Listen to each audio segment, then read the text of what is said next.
Hey guys, May here, and I just wanted to do a quick video and say hi to you because I've not created any one-on-one videos in a while. So I just wanted to say hi and let you know that you are not alone. As I always say, I am on your side.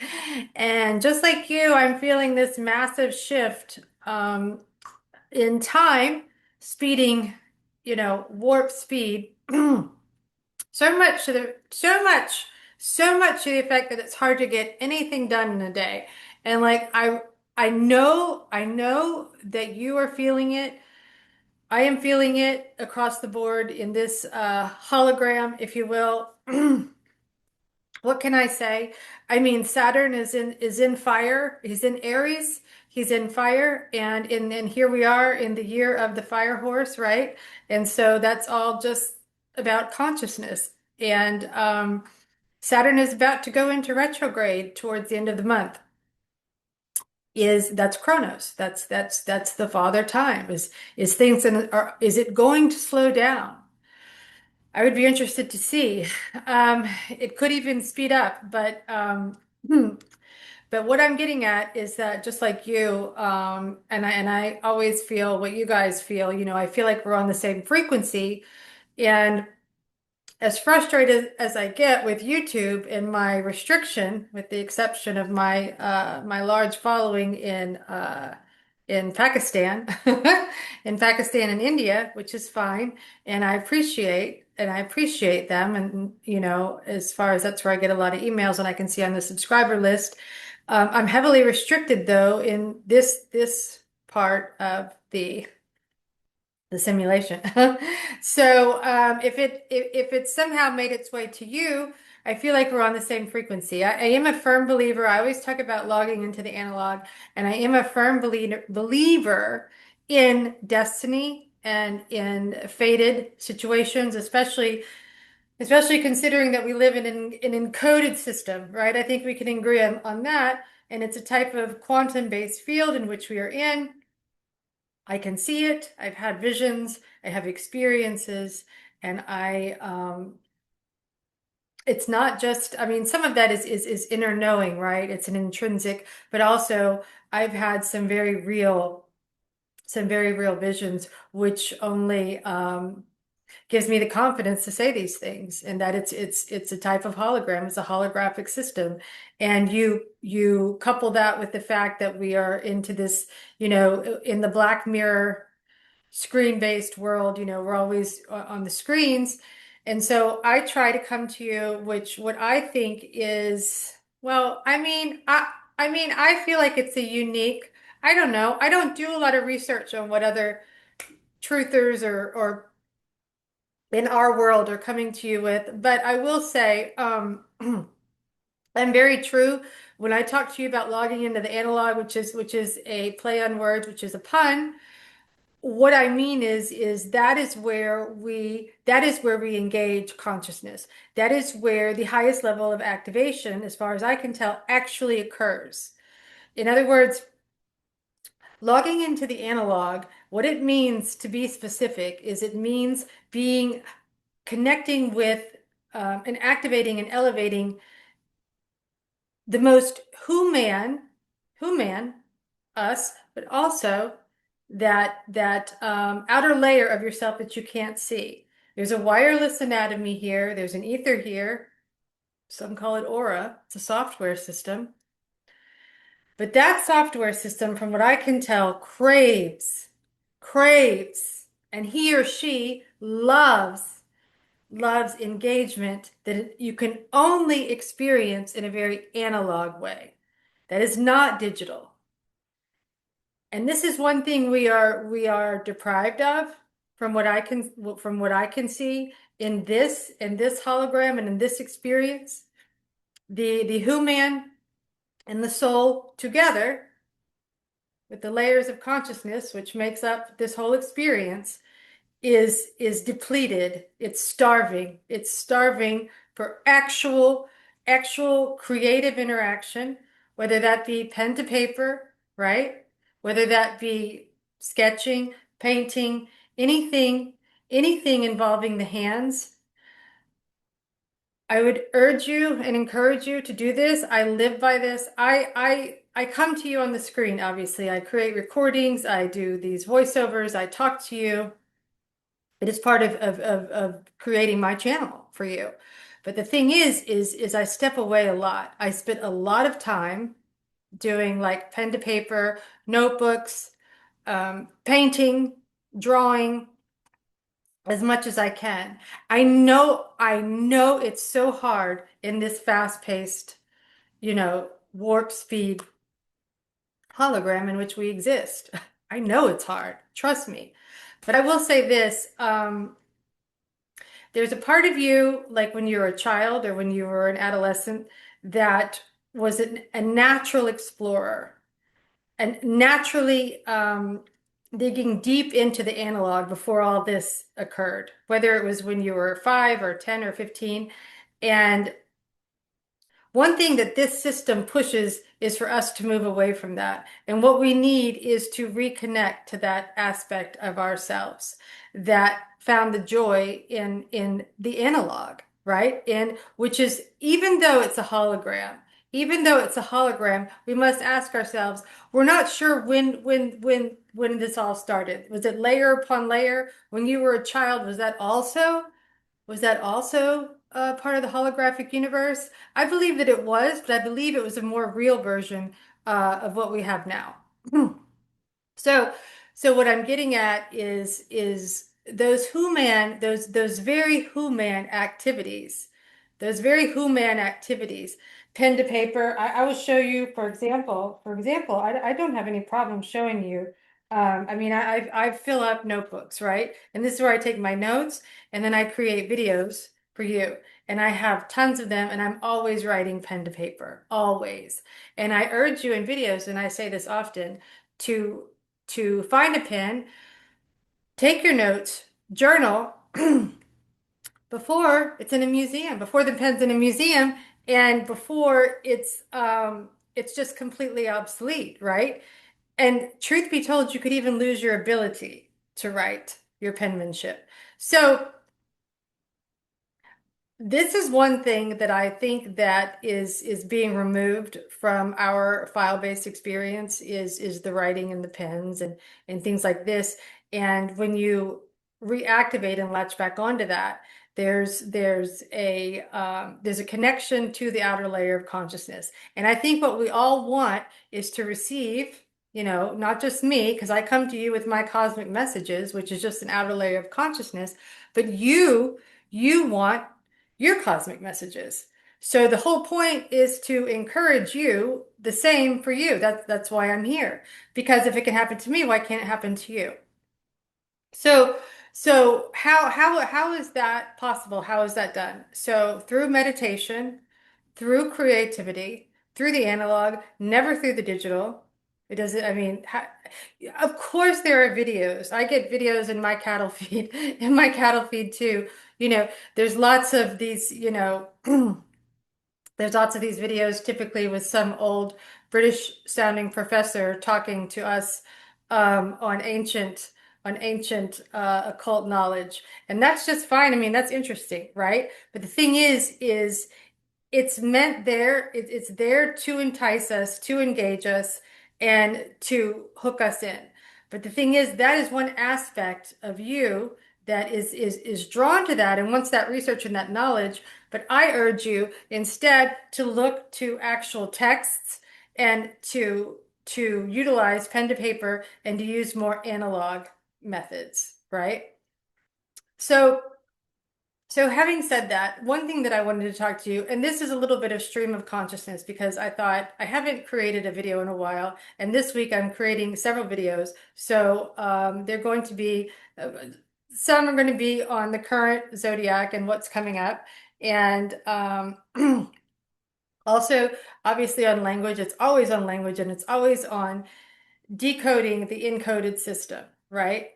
And one thing that I find interesting, and I said to myself before I started recording, I said I really wanted to point one thing out to you guys that from I know there's a lot of different astrologers on the internet. That's internet with an E, as I always say, but I don't know that I don't know if any of them are coming to you from the angle that the deities or the luminaries are essentially just layers of consciousness. You know, they represent the seven seals. They represent the seven waveforms. There's not, you know, they even represent the five senses, which are actually, we've got seven senses. Okay. So they are representative of different layers of consciousness, and that includes the air, earth, or the air, fire, water, and earth, right? And the earth is analogous to the body. So in astrology, going back, you know, in ancient texts, the earth is the body. You know, your human body is analogous to the earth system. So in our avatar, we have all these layers of consciousness, and they're represented in the 7 days of the week, and they are represented, you know, via the sun, the moon, and Uranus, and we've got Venus and Mars and Mercury. And the thing is, this is the zodiac as well, and this is deeply inscribed into your quantum-based experience, right? It's encoded the moment you got here. That's why they call it a natal chart, a birth chart snapshot, and it's your manuscript, as I always say, living out this script, right? In this experience. But there's no way to me that if we look at it from a NASA point of view, that something can be millions and billions of miles away and have any effect on you. That's why when we realize that it's a hologram and that it's all waveforms and consciousness, this is actually, to me, in my opinion, and I'll share this with you, this is actually good news. Therefore, that means if it's an encoded system, if it's an encoded system of patterns and angles, and you are a series of patterns and angles, I am a series of patterns and angles, that means that we can hijack the system. That means we can essentially decode, right? The encoded system, we can crack the codes, right? Of course, Hollywood gives us all sorts of ridiculous nonsense and literature and movies and Dan Brown, but there's always a little bit of truth to that, right? That they know that there is an encoded system, that we're in a type of grid, that it's a type of matrix, metrics, which matrix, matter, water, matter, matrix, metrics, numbers. So they're all tied in, and this is the experience that you are having, and it's the experience that I am having. So I'm going to come to you with more videos this week on the zodiac and on language. But one thing I want to point out, and I said I really wanted to tell you, I really wanted to talk to you about this for a moment, because I'm always coming to you with language videos to an exhausting degree. And thankfully my friends in Pakistan appear to enjoy them. And hopefully they've come to you if you're in the other part of the world, meaning, you know, the Americas or Europe or whatever. So anyway, excuse me, one thing I wanted to say was how astrology, and this is very similar to astronomy. I want you to think about this for a moment. Astrology, okay? Astronomy. A store, okay? A store, as in like storage, okay? And I want you to remember something before I continue. OR, and this is astrotheological, okay? OR is for, like, as in Orion, the gate. And this is in the Bible. And you can goggle it, look it up, whatever. Or is for gate. It's for entry, right? Like, think of it like portal, door, odor, right? OR. Store, right? Portal, door, store, star. Vowels are interchangeable. Mister, sister, monster, okay? Gangster, pastor, right? Vowels are interchangeable. So if vowels are interchangeable, and we know that words like sister, and we know that words like monster, and we know that words like rock star, we know that these words line up with the cosmos and with stars. But why is it called astrology? When we invert the letters, you can easily see a store, right? The stores are all closed. A store, astro, a store. You get what I'm saying? You get what I'm saying? Astronomy, astronomy, a store again. Why? Why? What's the hidden symbolism? What's the code? I can tell you what it is. It's for the stored data in the cosmos, in the stars. There is a type of data. It's a storage. It's a data. You also, in your avatar, in your system, your solar system, you also contain data and storage. The stores are all closed. Storage, Stargate, stars, store, stored data. What does your brain do? Can we agree that your brain spins on a loop? You play lyrics in a song over and over and over again. You have thoughts that come and they go. They're like a wheel inside of a wheel, in the words of the Talking Heads. I did meet David Byrne a couple of times. I'll have to show you a picture someday if anyone's interested. But that's neither here nor there. But here's the point. The wheel, right? The wheel, the circle. It's a loop. Okay? It has a beginning point. The O is in occult knowledge. The O represents the infinite being, your infinite experience. Eternity, if you will, the circle, right? The circle. Store, gate, circle, gate to the circle. Stars, store. Astrology, astorology, logic of the storage, logic of the stars, logic of the data. Astronomy, same, the exact same thing. Astronomy, astronomy. What is your body? It is anatomy. Okay? Very similar for a reason. Astronomy, astrology. What do you see in the word astronomy? What do you see? Of course, you see the moon, Solomon's temple, astronomy, there's the moon. Okay. So, what I'm getting at is it's a stored database system, stored biofield, stored data. Your matrix, your script, your zodiac has stored data. It has dates, it has numbers, it has patterns, it has angles, it has shifts, it has waveforms, it has when we want to talk asteroids, we want to talk stars, we want to talk fixed stars, we want to talk the luminaries.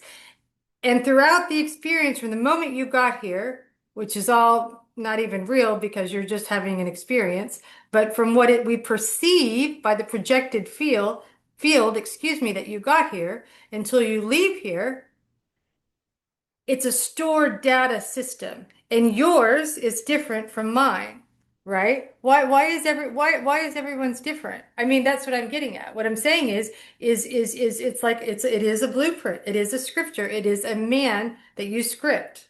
Okay.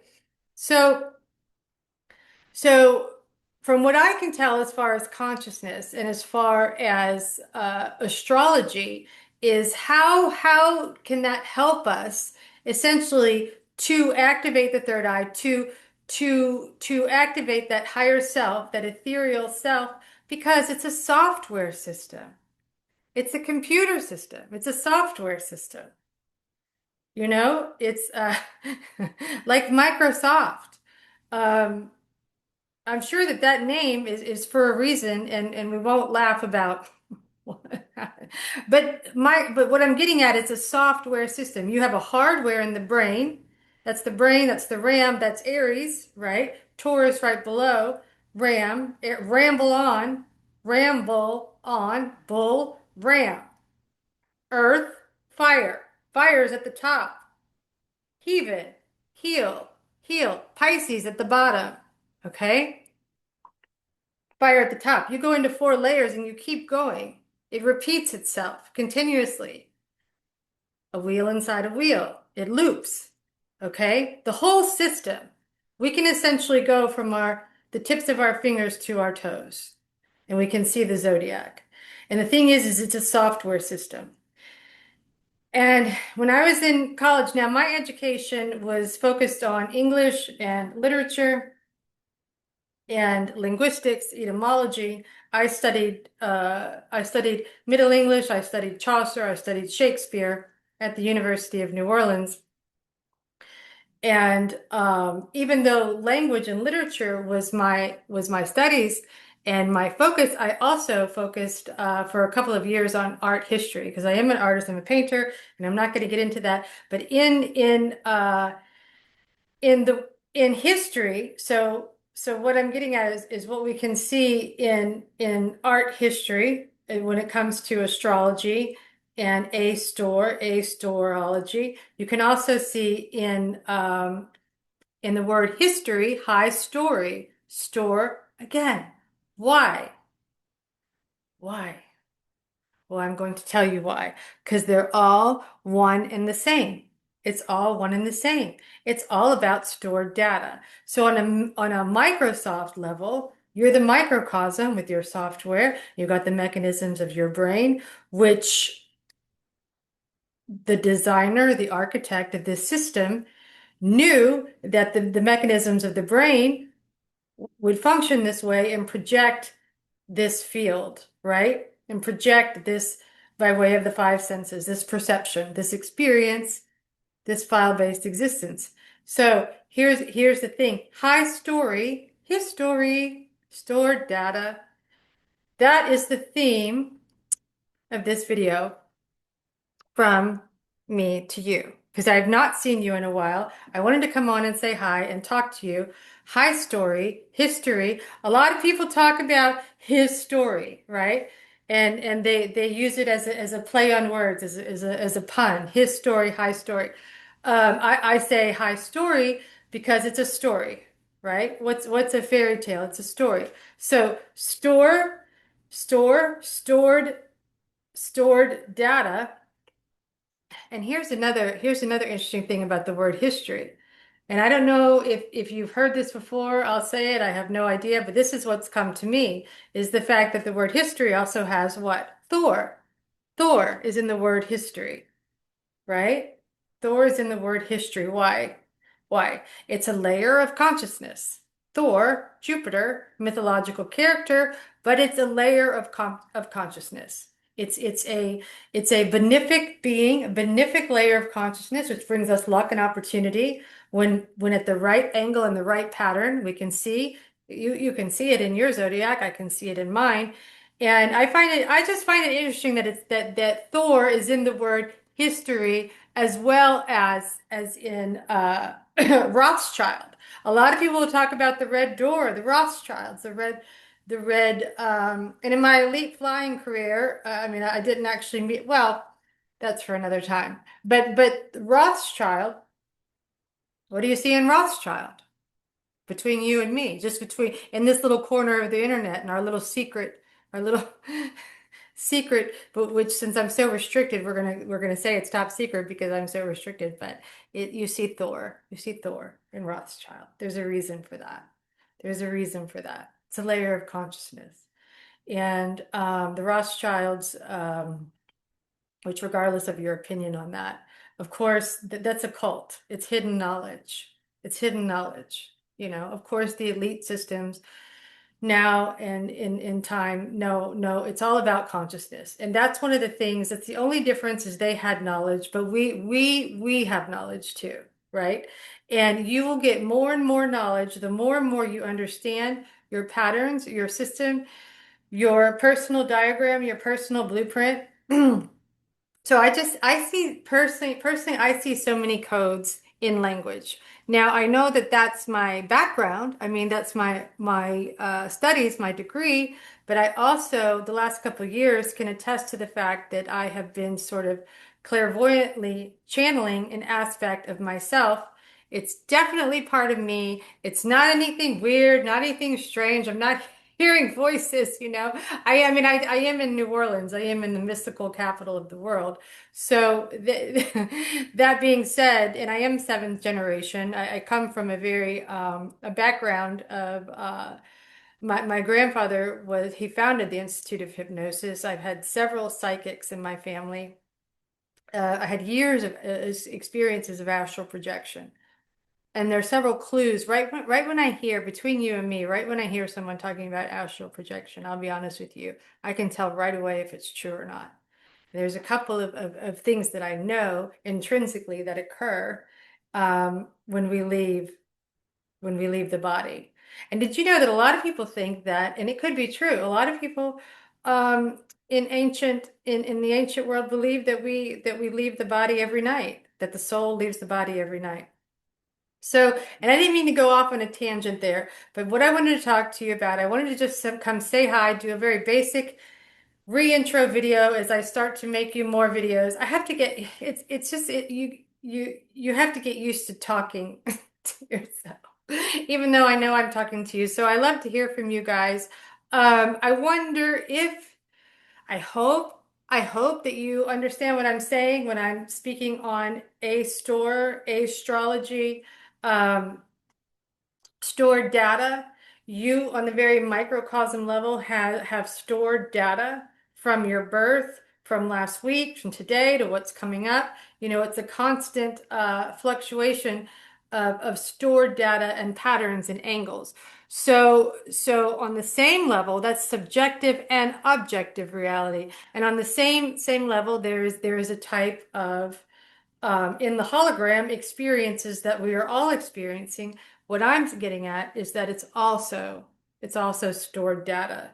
That's what history is. High story is the stars and the release of the stored data in the very small layers of us and ethereally.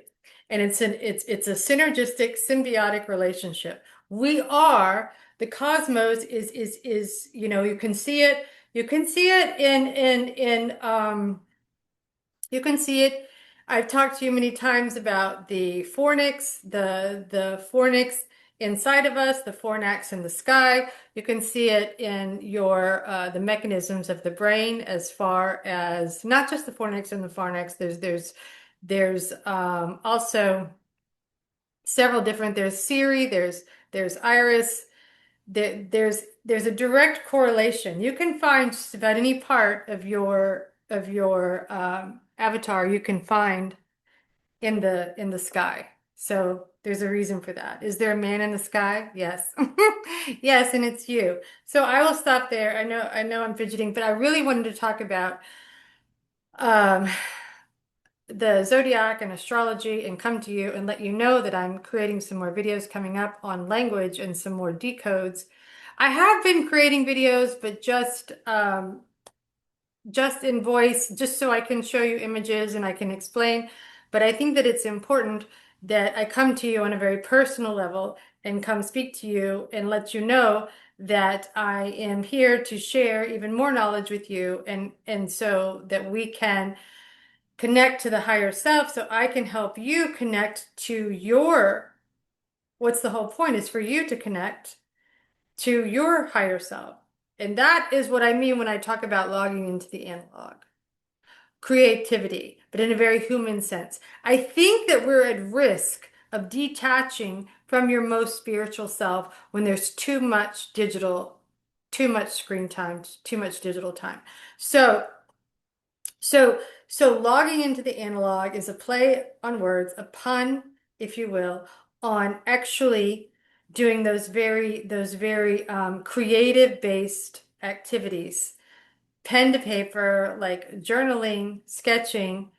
Um, it's interesting because we're in a time where YouTube is there's so many like how-to videos. There's so many like how to do this, how to do that. And it's almost like um, I mean, I think it's good. I think it's interesting, but what's the best way, in my opinion, the best way is what you knew and what you've always known in different phases of your life, whether it was adolescence or childhood, and that will help you connect to your outer self, that software, and the mechanisms of the brain that need that. I'm talking about the third eye, but of course, the whole system, there's three glands, three G lands, Father, Son, Holy Ghost, pineal, pituitary, and hypothalamus, right? So what you want is the software connecting with the hardware at the end of the day. That is the goal. And I have found this so much in my life, and that's why I created this channel and I come to you because I am so logged into my analog. I am so I'm very much an analog girl. I mean, I do so many activities that some could even say is would be more likened to the last century than it is now. I maintain a very altruistic nature so that I can stay connected with the soul, right? Even though it's a holographic sphere, a holographic experience, philosophy. I feel like when we meditate, deep meditation doesn't have to be, Indian style sitting. I feel like when we it could be in the shower, it can be in the car, whenever it is, but when we do deep reflection, this is one thing we're missing on. And for some reason, this isn't encouraged, and that should make you wonder. This really make you wonder. So does it make me wonder, in the words of Led Zeppelin? So meditation, reverie, deep thought, okay? Creativity, pen to paper, sketching, drawing, painting. And as I always say, I am on your side. I am always encouraging you. And I see this through language. I see this through the zodiac. I see it through occult knowledge. I see it through esoteric knowledge, which all occult knowledge means is the hidden hand. That's all it means. It just means that which we cannot see. And the visible hand is what built Solomon's temple. And before I close, what do you think Solomon's temple is? Solomon's temple, where he meets at Golgotha, right? Golgotha means the skull. It's just what's inside of your skull. Solomon's temple is your skull. It's Jesus was a carpenter because it's the building of the skull, skull and bones. Trust me, I'm right. The temples are right here, and it was built with the invisible hand, which is the pineal, which is God, and which is inside of you. And yes, you are God. I will close there. I have more videos to come this week, but I would love to see you guys' thoughts because I'm just coming back this week and doing more language and zodiac. So I'm here for you. So it encourages me. And also, when you, because I'm so restricted, if you feel like subscribing or sharing or liking, that's great too. I'm not a solicitor, so but it's nice. So I'm here for you. So that's a nice thing if you can do as well. And I will be coming to you more to come very soon in the next day or two. Thanks, guys. Thanks for listening.